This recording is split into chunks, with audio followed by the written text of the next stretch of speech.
Snow White reviews are in. Snow White, how shall we say? Data points are in because we now know that it was a flop. Ever seen a movie flop so badly that even the lead actress had to sit alone in a theater just to process the disaster? That's exactly what happened to Rachel Zegler, the star of Disney's Snow White, which didn't just underperform, it became one of Hollywood's most spectacular train wrecks. From its brutal second weekend numbers to savage reviews, this wasn't just a box office fail, it was a career-altering implosion.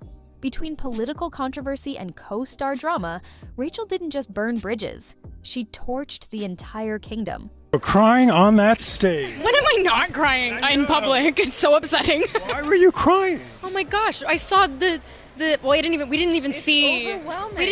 But I saw the logo and I went, that's my name, Snow White's up there. After months of controversy leading up to the release, Snow White finally dropped, and Rachel completely lost it when it bombed. You know the flop is real when the lead actress shows up to her own film and the theater is so dead you can hear the popcorn sobbing. Rachel even brought friends, probably for moral support, to what felt more like a sad private screening than a Disney premiere. Sure, fans tried to defend it, claiming they just rented out the theater, but let's be real, everyone's posting footage of empty seats. Even when people had to go see it, there was barely anyone there. To make things worse, Rachel posted herself buying tickets like it was supposed to be some cute behind-the-scenes moment. But instead of being endearing, it was pure secondhand embarrassment, and Instagram caught every second.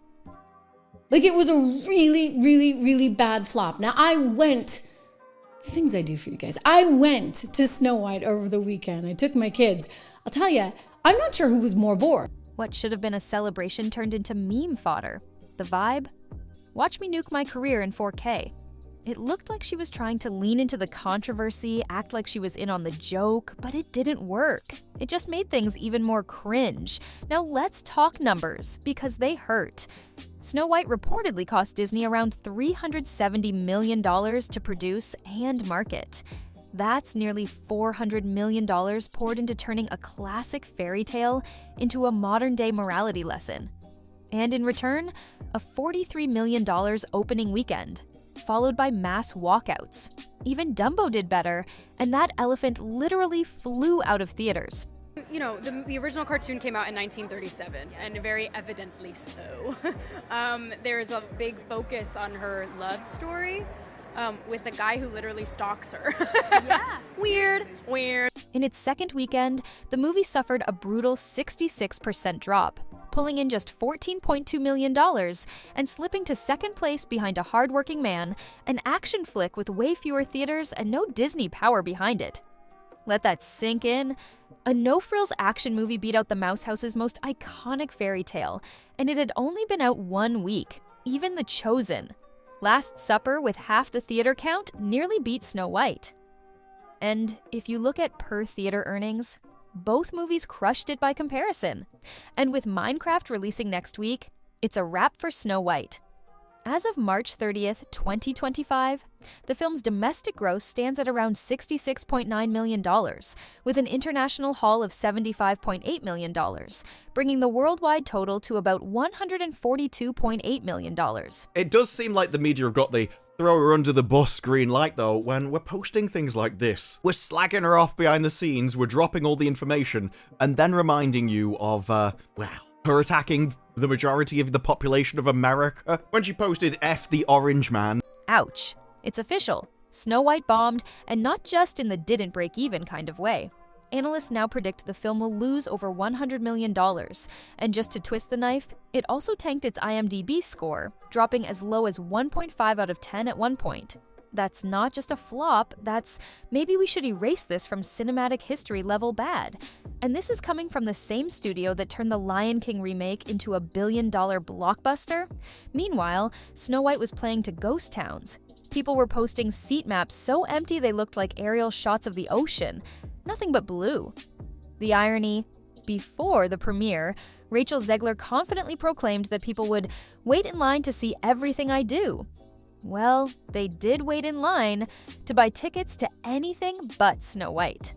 Oh my god, well, when you get to wear Sandy Powell, first of all, insane. And then you get to be lit by Mandy Walker, and Nadia Stacey designed your hair and makeup. It's like the most incredible thing in the world. And then all of a sudden you open your eyes and you watch the playback, which I never do. When that clip resurfaced, it felt like the universe itself was roasting her in 4K. But here's the thing. Rachel didn't just star in the movie, she talked it into the ground. She called the original 1937 classic weird, took shots at the prince for being a stalker, and insisted the story needed fixing. That alone rubbed Disney purists the wrong way. Then she tripled down, outright telling certain political groups not to watch the film. Like, ma'am, you're leading a family film, not running a campaign. She literally said, "I don't need your business." And apparently those people listened loud and clear. Look, having political opinions is totally fine, but dragging them into a remake of a beloved childhood classic? Not the best move. And by now, everyone's heard about the behind-the-scenes drama between Rachel and Gal Gadot. You see yourself as the evil queen. You are not evil. You are not evil. You're a queen, but you're not evil. What was it like seeing yourself as the evil queen for the first time? We did not see the clip. Things got so bad, Disney reportedly had to increase Gal's security after Rachel's comments triggered waves of hate and even threats. Then, it got even messier. Rachel made a shady remark about Gal being a pageant queen, and later excluded her from a sentimental Instagram post thanking the cast. Coincidence? Maybe? Shade? Most likely. And let's be honest, after everything that's happened, Gal Gadot probably has at least a tiny smirk watching all the fallout. At this point, Disney's PR team has been working overtime just trying to keep the flames under control. It's like every day brings a new controversy, a new headline, and a new reason for them to facepalm. So apparently, Disney brought in a social media expert to help manage Rachel Zegler's online presence. But let's be real, that was like trying to babysit a tornado. This thing was a disaster. It only made $43 million at the box office, which is really bad for a movie like this. I don't have the numbers at the top of my head, but I want to tell you, Cinderella, which was a number of years ago, don't forget how much inflation has happened. By the time they stepped in, she had already gone viral for trashing the original Snow White, insulting the fan base, and dragging the movie into every controversy imaginable. You know things are out of control when the producer has to personally fly out just to have a sit-down intervention. Even Spielberg was reportedly raising an eyebrow at how off the rails everything had gone. It got so chaotic that Rachel had to post an apology, and it was so out of character it may as well have ended with Mickey Mouse's signature. But fans didn't buy it. The damage had already been done. And of course, actions have consequences. Suddenly, Hollywood started giving Rachel the cold shoulder. She was allegedly lined up to voice a character in Toy Story 5.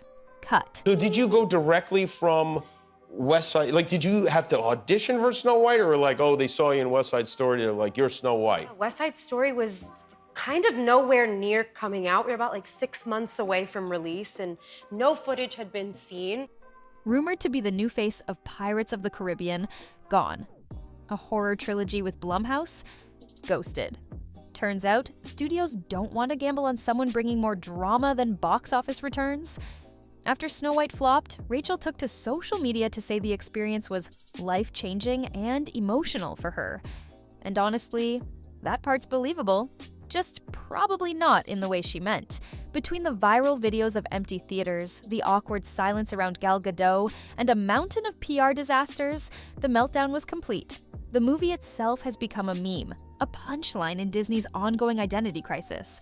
And Rachel Zegler, once poised to be the next big thing, is now the cautionary tale of how fast Hollywood will turn on you when you mix ego, politics, and a $370 million fairy tale. Just last week, the media and the shill influencers were trying to do everything they could to save Snow White from being a complete and total flop in the box office, and they failed miserably. This movie is already a complete and total disaster, and it is so bad that now even the media has to admit.